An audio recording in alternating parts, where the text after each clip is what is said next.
I'm usually a lurker, but this memory from a year ago popped into my head. I wanted to share because I was so shocked in the moment. I realize now just how scary the situation was. It was also super strange as well. This story is kind of hard to describe, but I'll try my best. I, 22 and female, was meeting my dad at a tire shop in an increased crime area of town. I can't exactly remember why we were going to a tire shop in particular. It was around noontime or so, though. My dad brought his chihuahua with him, so I took her on a walk around the tire shop while he consulted with the mechanics. The shop was about half a football field away from a busy street, with a big field in between the shop and that area. Otherwise, it was completely residential. I figured because of this, it was safe enough to walk the dog around in the field. After all, my dad and the mechanics were right there. I didn't realize the shop was fenced in and not facing the field. I guess because of it, it wasn't actually that safe for me, because nobody inside could actually see me. I was just walking the little dog around in this field, not particularly close to the busy street at all. All of a sudden, this beat-up old car with the windows rolled down started driving really slowly down this busy street. I could tell immediately the man inside was staring me down. The street was somewhat far away from me. The man eventually did drive past, so initially I thought, whatever. Then though, a couple of seconds later, I see the car again going down the street. This time in the opposite direction. He was going really fast. He turned onto the side street where I was. I realized he was driving very, very fast. He gunned it right into the field where I was walking the dog. His car literally jumped over the curb, coming straight for me. It was so fast I was completely shocked. For no reason, out of nowhere, this man was about to plow me down. What the fuck was happening? It was so quick that in my confused shock, I completely hesitated. I was contemplating running away, but I also didn't want to turn my back to this car. Miraculously, I guess there was some sort of uneven ground or an unseen pothole. The guy's car, which had been coming straight for me, got stuck and a wheel started spinning. With his wheels down, I could now hear him cursing and shouting. I took this moment to scoop up my dog and run the hell out of there. The man opened his car door. He was about to get out, it seemed. I can't remember many descriptions about the man, other than that he was quite overweight. Again, because of the shock, I can't even recall his race or age range or anything. Right at that exact moment, a truck pulled up beside us with two youngish men inside. It seemed like a construction truck. They rolled down the windows and asked if the man was bothering me. The guy got spooked and bounced back into his car. He slammed his car in reverse and peeled out of whatever hole the car had been stuck in. He immediately took out of the field we were in without even bothering to check the street behind him and took off right away. The kind men who'd stopped saw all of this happen. It just happened so quickly. They were just as confused as I was. What was this dude's game plan? Why had he done this? Was he planning on kidnapping me in broad daylight with people around, or did he just want to run me down? I'm not sure. I'm glad his car got stuck and I didn't have to find out. Obviously for me, this was very strange. I'm grateful his car got stuck and the guys who drove by stopped and were willing to check out the situation. We chatted for a moment after the guy left and were all very confused about what happened. I learned that at times I can be overconfident about my safety. After a handful of other strange, potentially dangerous encounters, I learned to always be alert. Bad things can happen at any time, anywhere.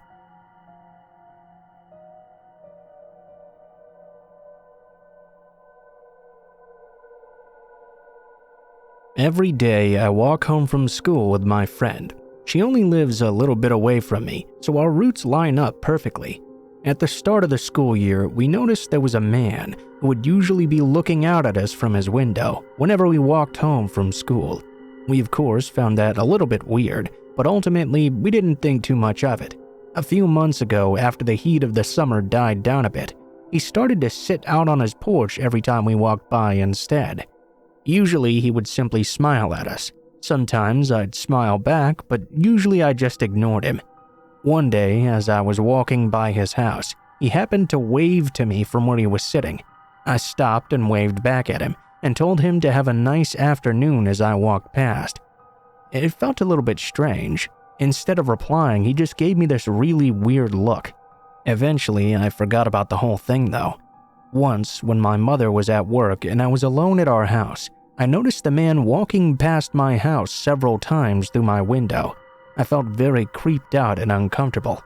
I considered talking to my parents about this just in case, but ultimately I convinced myself he wasn't doing anything wrong just walking by, so it didn't really matter. Yesterday, I walked home from school alone because I'd stayed behind with some other kids outside school for a few hours. We all had art club that day, and I didn't want to walk home just to have to come back fairly soon after. I had just bought myself a nice pair of wired headphones with money I'd been saving up for a long time since I don't have a job. I was playing them over one ear as I was walking home. On the walk home, there was a public lot with a stable on it that I liked to cut through to get into my yard as quick as I could, rather than walking around the property. Sometimes people like to hang around it to meet up, but there wasn't anyone on it that I could see this day. As I rounded a corner on those stables, suddenly someone grabbed the back of my shirt. From the way they were grabbing me, I could see a part of their hand. I jerked forward, and they grabbed the top part of my headphones. They wrapped the wire around the bottom part of my neck and started to pull it backward. It got stuck for a moment. I remember feeling like if I couldn't get away from this, something very bad was about to happen to me. They were pulling so hard the wire snapped off. I took off running as fast as I could while screaming. Because of the snapping wire, they let go of my shirt. I hopped the half-length fence to our property and ran as fast as I could out onto the sidewalk in front of my house. I was worried I would take too long on the lock if they decided to follow me. By the time I actually got to the sidewalk, I was crying and felt like I was going to collapse because I was so scared. When I looked back over my shoulder, though, I couldn't see anyone there. I kept on running until I reached my friend's house, just in case whoever was there was still around when I got there. I was still in tears when I arrived. It took a bit to explain the situation because they couldn't understand what I was saying. I tried to call my mother, but she didn't answer the phone. My friend's mom called the police, and they came to check things out.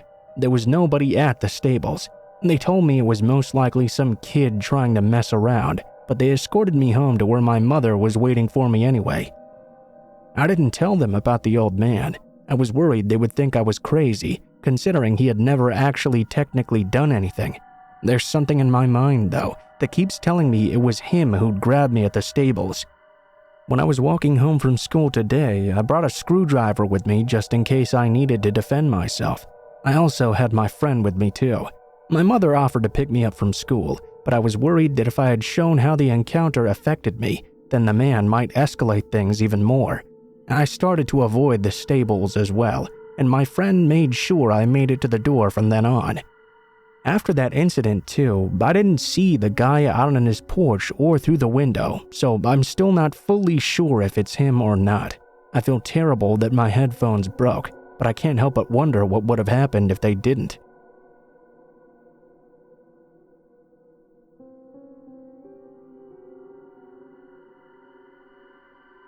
This was only a vague memory up until very recently, when I spoke to my dad about a recent dream I'd had.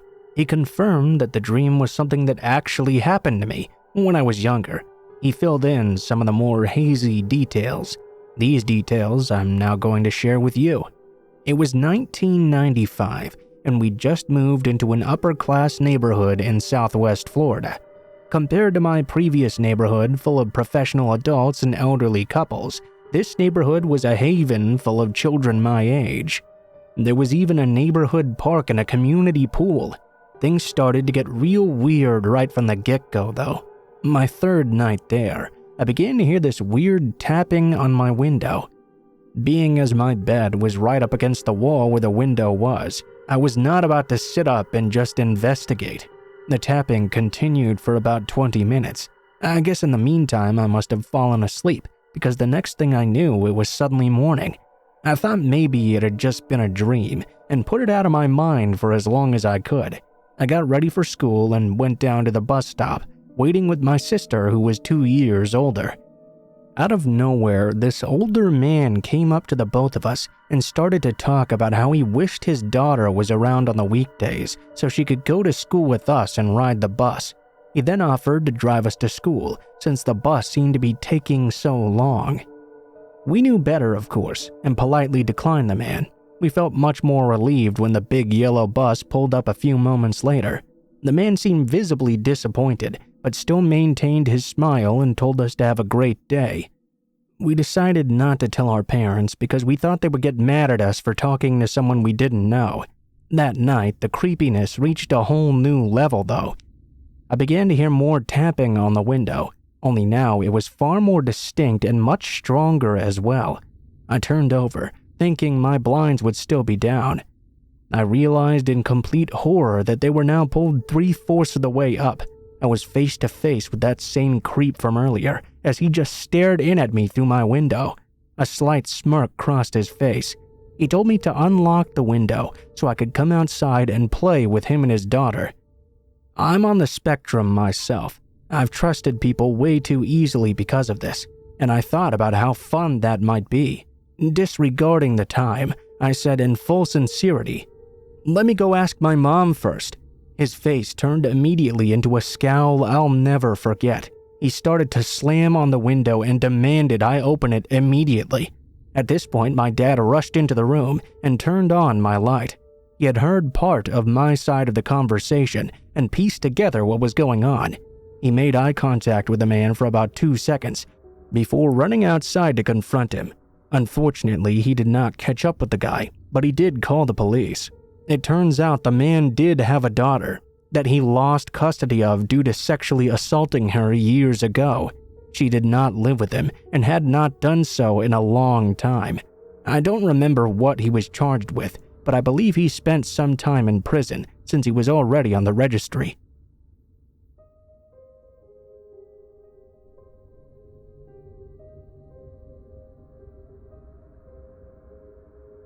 I apologize if there are some errors or things that may not make sense. This perspective of my story is told from part by me and part by a friend. This happened to me in the weekend of Halloween. I personally don't like talking about it. I've been told by my friend to share it though, as it might help me get some things off my chest. Me and a friend were invited to a house party just for college students in the richer area of town. The house was huge, with an acre of land and pool area. This party was themed to be a little bit naughty, so my friend dressed in a sexy nurse outfit, and I dressed up as a belly dancer. A majority of the party took place in the house. There were maybe 70 people or so, and with the house being as big as it was very spacious and not very difficult to get around. I'm not much of a drinker myself, but I did have some juice that was available. Some of my friends during the meantime pulled me and my friend over to take some pics, and I set my drink down in the meantime. After what felt like an hour of just taking pictures, I found my cup and took another sip, not even thinking that I'd left my cup alone for a while. A man then came up to me immediately, who looked to be in his late 20s or early 30s. He told me my boyfriend's name and said he'd been trying to call me this whole time. That's when I realized I didn't have my phone on me. I have loads of respect for my boyfriend. We always make sure to stay in contact with each other. And since he had to work, I promised I would contact him. It seemed I'd forgotten. The man said it was very urgent and said I could use his phone to call in one of the rooms. Not thinking much of it, I followed the man. If my boyfriend really needed to call me, I knew it must be something terrible. As we entered the room, though, it felt as if I'd just run a mile and been winded. The man closed the door behind me, sat me down on the bed, and gave me his phone. I started to feel more weak, like I'd just gotten a migraine. I couldn't find the strength to press any of the buttons. Then I was helped to lay down, and within seconds I was out cold. I woke up later, not even sure where I was or what even happened. I found my friend rubbing a napkin on my tummy while yelling. It took me a bit to come back to reality, and I realized I was in a bedroom with my friend cleaning something off of me. And that's when I had a panic attack, and I realized I'd quite possibly just been used. My friend calmed me down and told me the worst hadn't happened. She explained she couldn't find me anywhere and assumed I'd just gone to the bathroom. After many minutes, I still didn't show though. She went looking for me, eventually checking the bedrooms. She found me lying in bed with the guy sucking my belly button. She told me he was playing with my unconscious body, sucking my belly button, licking salt from my chest, and even kissing my lips. She didn't know how long this went on for. I immediately felt sick and coughed up just from the thought. Thankfully, my boyfriend got off work early after my friend told him what happened. He picked me up while my friend asked around about the guy, but of course, no one recognized him, nor had anyone even invited him there. I was taken to urgent care and looked at. Thankfully, nothing was wrong with me, and the drug in my drink didn't cause any further harm than just knocking me out. I wish the story ended there, but I started to receive texts from a random guy afterward. At first, he would just ask me random things. When I didn't reply, he showed me a pic of my own torso and began to say creepy things to me. It gave me the impression that the guy had been stalking me for a while. This is still going on today, actually. He'll just text me randomly out of nowhere. I've had the idea to try to bait him one of these days to finally catch him, but I don't know how smart he is, or what he'll do to me if things don't go as planned, so I haven't done that yet.